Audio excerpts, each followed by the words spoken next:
2021 წლის 29 ნოემბერს გაიმართა მსოფლიო ჯანდაცვის ასამბლეის სესია.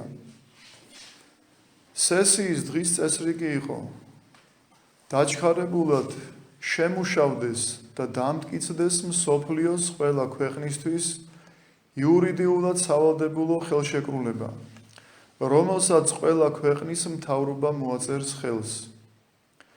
მსოფლიო ჯანდაცვის ორგანიზაციის ხელმძღვანელობის სესიაზე მოხდა შეთანხმება შექმნას სამთავრობოთა შორისო მომლაპარაკებელი ორგანო, რომელიც უნდა შეიკრიბოს 2022 წლის მარტში, რათა დაიწყოს მოლაპარაკებები საერთაშორისო ხელშეკრულებისთვის.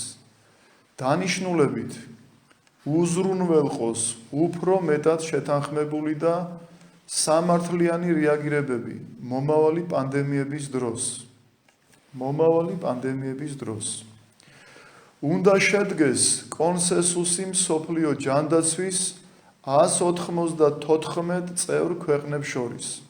შეთანხმება მოითხოვს, რომ შეთანხმების მონაწილეებმა უნდა წარმოადგინონ თავიანთი განხილვის შედეგები 2024 წლის მაისში. ევროკავშირი და დიდი ბრიტანეთი დაბეჭდებით მოითხოვს იურიდიული ძალის მქონე ამბიციური ხელშეკრულების დადებას. ამერიკის შეერთებული შტატები, ბრაზილია და სხვა ქვეყნები უარყოფენ აიღონ თავის თავზე რაიმე სახის იურიდიული ძალის ვალდებულება, მაგრამ ინიციატივას დაარქვეს მნიშვნელოვანი ნაბიჯი. მათ ურჩევნიათ რაიმე უბრალო შეთანხმება. ჩინეთი ორჭოფობს, ნაწილობრივ თანახმაა. ეს დოკუმენტი პირველ რიგში ითვალისწინებს მსოფლიო ჯანდაცვის ორგანიზაციის მიერ პანდემიების ოფიციალურად გამოცხადების უფლებას მსოფლიო მასშტაბით. ახლანდელი ოფიციალურად არ გამოცხადებულა, მხოლოდ შეაფასა. ამ გამოცხადებით სახელმწიფოთა მთავრობები დაუყოვნებლივ ხელმოწერით უდასტურებენ და მსოფლიო ჯანდაცვის ორგანიზაციას გადასცემენ პანდემიის მართვის ერთპიროვნულ უფლებას მსოფლიოში. ეს ნიშნავს, მსოფლიო პანდემიის პერიოდში ნებისმიერ ქვეყანაში მსოფლიო ჯანდაცვის ორგანიზაციის გადაწყვეტილებებს დაემორჩილებიან მთავრობები, რომლებიც ვალდებულნი იქნებიან აღიარონ საგანგებო ვითარება. ქვეყანაში შეჩერებული იქნება ძირითადი კანონები: პირველი კონსტიტუცია, მეორე სამოქალაქო სასამართლო, მესამე პოლიცია, მეოთხე ყველა ის უფლება, რომელიც მინიჭებული აქვს ადამიანს კონსტიტუციით, მათ შორის სიტყვის თავისუფლების და თავისუფალი გამოსვლების, თავისუფალი გადაადგილების, საკუთრების უფლების, საცხოვრებელ ადგილზე განთავსების, დღე-ღამის განმავლობაში ადგილზე ყოფნის ან მისი დატოვების ყველა უფლება შეჩერებული იქნება. მეხუთე, ამ ყველაფერზე კონტროლს და საჭირო გადაწყვეტილებებს მიიღებს მსოფლიო ჯანდაცვის ორგანიზაცია. მათ განახორციელებს საგანგებო ვითარებაში მოქმედი სამხედრო ძალა. ეს გადაწყვეტილება იქნება პირველი საგანგებო ვითარებაში მოქმედი სამხედრო კომენდანტის საათი. მეორე, ოჯახების, დასახლებების, უბნების, სოფლების, ქალაქების, მოსახლეობის არანებაყოფლობითი ევაკუაცია, რომლის ადგილს ხანგრძლივობას და შინა განაწესს განსაზღვრავს მსოფლიო ჯანდაცვის ორგანიზაცია. ამ სესიის მსვლელობის დროს ჯანმოს საიტს ათეულ ათასობით ადამიანი მოაწყდა პროტესტით. ადამიანები მოითხოვენ საკუთარი მთავრობებისგან არ მიიღონ მონაწილეობა და არ მოაწერონ ხელი მსოფლიო ჯანდაცვის ორგანიზაციის მიერ 21 საუკუნის ფაშიზმის ოფიციალურ გამოცხადებას და აღიარებას. ანუ ყველა ის ქვეყანა, რომელიც ხელს მოაწერს, რა თქმა უნდა, ერთპიროვნული მმართველი პანდემიების დროს იქნება მსოფლიო ჯანდაცვის ორგანიზაცია, კომენდანტის საათი და ასე შემდეგ, რაც წავიკითხეთ. ეხლა ვის უნდა გადაეცეს ერთპიროვნული მმართველობა? წაგიკითხავთ ისტორიას მსოფლიო ჯანდაცვის ორგანიზაციის შემქმნელები ვინ არიან? მეორე მსოფლიო ომის შემდგომ ცივი ომის პერიოდში ამერიკის შეერთებულ შტატებში ორი ძმის ცენტრალური სადაზვერვო სამმართველოს დირექტორის ალენ დალესისა და აშშ-ს სახელმწიფო მდივნის ჯონ დალესის აქტიური მონაწილეობითა და დევიდ როკფელერის ფინანსური მხარდაჭერით 1948 წელს იქმნება მსოფლიო ჯანდაცვის ორგანიზაცია. იმისათვის, რომ კონტროლის ქვეშ ყოფილიყოლოდათ მსოფლიოს ყველა ქვეყნის ჯანდაცვის სამსახურები. მსოფლიო ჯანდაცვის ორგანიზაციის პირველი გენერალური დირექტორი იყო როკფელერის ახლობელი და თანამოაზრე ბროკ ჩისჰოლმი. იმისათვის, რომ გავიგოთ, ვინ იყო ალენ დალესი, წარმოგიდგენთ მისი დოქტრინიდან ამონარიდებს. ციტატის დასაწყისი: ჩვენ მთელ ოქროს, მთელ მატერიალურ ძლიერებას გადავისვრით ხალხის გამოსათაყვანებლად. ადამიანის ტვინი, ხალხის შეგნება შეიძლება შეიცვალოს. ჩვენ შეუმჩნევლად შევცვლით ნამდვილ ფასეულობებს სიყალბით და ვაიძულებთ მათ იწამონ ეს ყალბი ფასეულობანი. პატიოსნება და წესიერება გამასხარავებული და არავისთვის საჭირო აღარ იქნება. იგი წარსულის გადმონაშთად გადაიქცევა. უზრდელობა და თავხედობა, ცილისწამება და ნარკომანია, უსირცხვილობა, ცხოველური შიში ერთმანეთისადმი და ხალხთა შორის მტრობა. ყველაფერი ეს ოსტატურად და შეუმჩნევლად იქნება კულტივირებული და აყვავდება მძაფრი ფერებით. მხოლოდ ზოგიერთნი მიხვდებიან და გაიგებენ კიდეც თუ რა ხდება, მაგრამ ასეთ ადამიანებს ჩვენ ჩავაყენებთ არამოდურ მდგომარეობაში და ქვეყნის სასაცილოდ გავხდით. მსოფლიო ჯანდაცვის ორგანიზაციის მთავარი მიზანია მსოფლიოს ხელისუფლების შექმნა. ჩვენ ზემოთ ვახსენეთ მსოფლიო ჯანდაცვის ორგანიზაციის პირველი გენერალური დირექტორი ბროკ ჩისჰოლმი. აი რას ამბობს 1948 წლის მემორანდუმში. მსოფლიო ხელისუფლებასთან რომ მივიდეთ, აუცილებელია ადამიანთა ცნობიერებიდან განვდევნოთ მათი ინდივიდუალობა, ოჯახურ ტრადიციებთან მათი მიჯაჭვულობა, ეროვნული პატრიოტიზმი და რელიგიური დოგმები, ჭეშმარიტებისა და სიცრუის ცნებების წაშლა, რასაც ემყარება ბავშვთა აღზრდა, უფროსთა გამოცდილებისადმი ნდობის შეცვლა რაციონალური აზროვნებით. აი ესაა დაგვიანებული მიზნები, რაც საჭიროა ადამიანთა ქცევის შესაცვლელად. ანუ ესენი არიან შემოქმედები მსოფლიო ჯანდაცვის ორგანიზაციისა.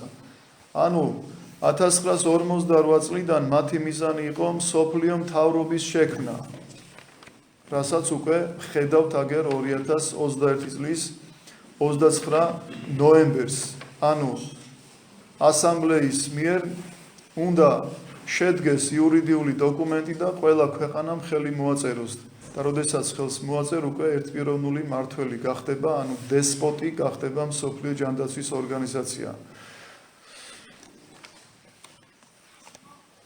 ეხლა 2009 წელს 1948 წლის შემდეგ როგორია მათი მიზნები და ერთ-ერთი პოლიტიკოსი ჟაკ ატალი, ანუ ცნობილი მასონი, ცნობილი ფრანგი ფინანსისტი და ბანკირი, თანმიმდევრული გლობალისტი, მსოფლიოს საფინანსო და პოლიტიკურ ელიტებში უზარმაზარი კავშირების მქონე პირი.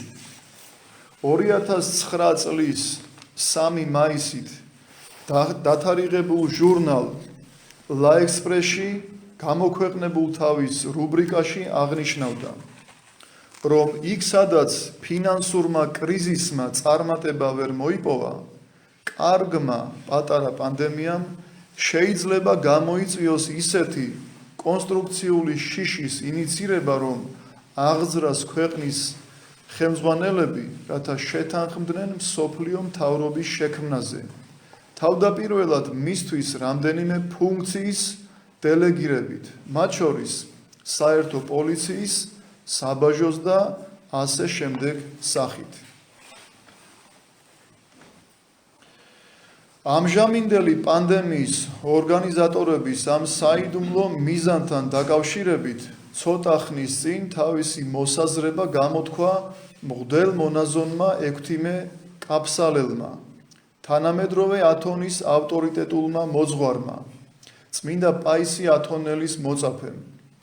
ბოლო დრომდე ეს უცნაური და შეუძლებელი ჩანდა, მაგრამ ეს არ არის ფანტაზია, იმიტომ რომ ეს ხალხი უკვე საჯაროდ საუბრობს მსოფლიო დიქტატურაზე, როგორც ანტიქრისტეს მოსვლისთვის მზადებაზე, მაგრამ გვესმის კი ეს ჩვენ. გვესმის კი ჩვენ, რომ ხელოვნურად გამოცხადა პანდემია იმ მიზნით, რომ ჯანდაცვის მსოფლიო ორგანიზაციის გენერალურ დირექტორს გებრეისუს ქონოდა საფუძველი გაეკეთებინა შიშის მომგვრელი განცხადებები იმის შესახებ, რომ ნებისმიერ დროს, ნებისმიერ ქვეყანაში შეიძლება დაიწყოს დამანგრეველი ეპიდემია, რომელსაც მილიონობით ადამიანის დახოცვა შეიძლება და რომ ამ საშიში განცხადებებიდან გაკეთდეს გლობალური დასკვნა. არც ერთ ორგანიზაციას, არც ერთ ქვეყანას არ შეუძლია ამ პანდემიის დაძლევა ცალ-ცალკე. ჩვენ ვერ დავამარცხებთ ამ პანდემიას, თუ მსოფლიო დაყოფილი იქნება, როგორც ეს გებრეისუსმა თქვა. მსოფლიო ჯანდაცვის ორგანიზაციის თავკაცის აზრით, დღეს მსოფლიოში ყველაზე დიდი საფრთხეა არა იმდენად თავად ვირუსი, არამედ გლობალური სოლიდარობისა და გლობალური ლიდერობის არსებობა.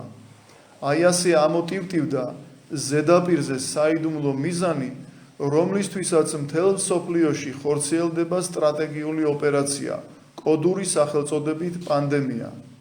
პანდემია აღმოჩნდა ეფექტური საფრთხობელა კაცობრიობისათვის, რათა კაცობრიობა დათანხმდეს ერთ გლობალურ ლიდერზე, არც თუ შორეულ მომავალში.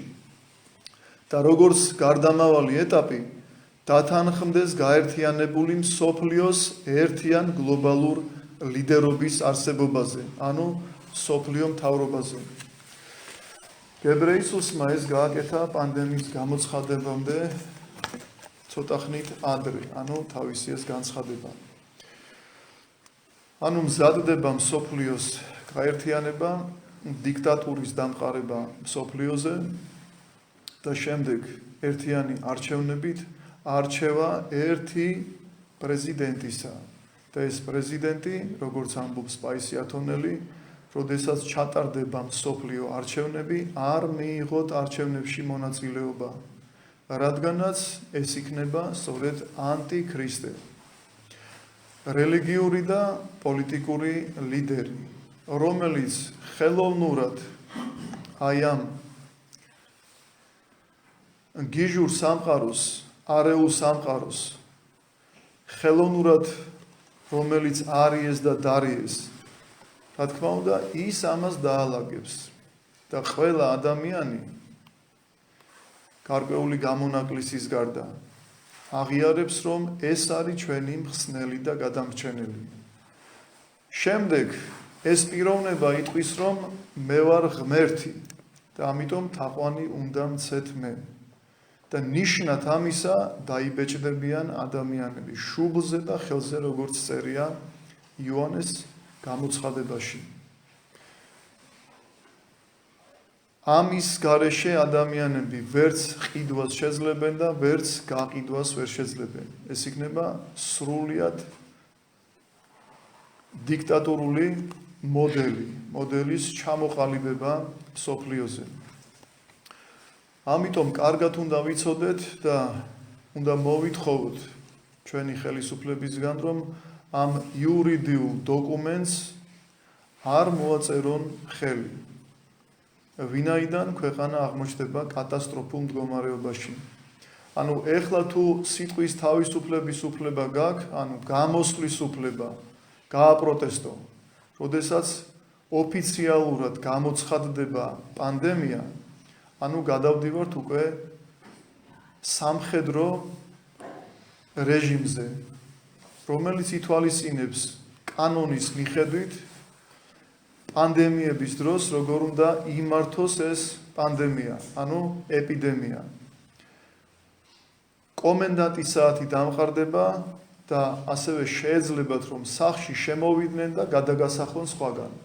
შენი თითქოს უსაფრთხოებიდან გამომდინარე. შეუძლიათ ერთი სოფელი გადაასახლონ, შეუძლიათ ერთი ქალაქი გადაასახლონ, ანუ ევაკუაცია მოახდინონ. და ნახეთ როგორი შეფარულია თითქოს ჩვენი კეთილდღეობიდან გამომდინარე, რომ ჩვენ არ დავინფიცირდეთ. ან თქვა თუ არ დაინფიცირებული, სხვას რომ არ გადასდო. როგორც ეხლა გამოაცხადეს ეს პანდემია და მრავალ უსამართლობას ვხედავთ მსოფლიოში, ამაზე ვარესი უსამართლობა იქნება, როდესაც ოფიციალურად გაფორმდება ეს დოკუმენტი. რა საერთო აქვს საერთოდ მწვანე პასპორტს ჯანმრთელობასთან? თუ არა ის მიზანი, რომ ადამიანები აიძულო გაიკეთონ ვაქცინა. და რატომ არის ვაქცინა ესეთი მნიშვნელოვანი მათთვის? რატომ უნდა გაიკეთოს ვაქცინა ადამიანმა? ამაზე ექიმები საუბრობენ, რატომ უნდა გავიკეთოთ ვაქცინა? რამეს შველის? ვაქცინირებული ადამიანები ხვდებიან რეანიმაციებში. და ამის მაგალითი უამრავია ჩვენ საავადმყოფოებში. ვაქცინირებული ადამიანები ინფიცირდებიან, სხვასაც გადასცემენ და მძიმდებიან. ამ შემთხვევაში მწვანე პასპორტს რა დატვირთვა გააჩნია? არავითარი დატვირთვა, გარდა იმისა, რომ ადამიანები აიძულო ზეწოლა მოახდინო მათზე, რომ ითამაშონ შენი თამაში. ანუ მსოფლიოს გლობალისტების პროექტი განხორციელდეს. მსოფლიო მართონ. აქედან გამომდინარე, ფხიზელი გონება ყოველივეს მიხვდება. მსოფლიოში 100,000-ობით მანიფესტაციები მიმდინარეობს, რომლის ჩახშობაც უნდათ აი ამ დოკუმენტის გაფორმებით. როდესაც მილიონობით ადამიანს არ შეეძლება გამოსვლა, გაპროტესტება და თითოეული ადამიანის დამორჩილება მოხდება აი ამ დოკუმენტის გაფორმებით. აი ეს არის თავიანთი მიზანი, ბინძური მიზანი ტოტალიტარული რეჟიმის დამყარებისათვის. ღმერთმა ყოვლადწმინდა ღვთისმშობელის მეოხებით ჩვენი ქვეყანა და მთელი მსოფლიო დაიფაროს აი ამ გლობალისტებისგან, რომ თავიანთი ბინძური საქმიანობა არ განხორციელდეს. ღმერთმა დაგლოცოთ და გაგუთხოთ.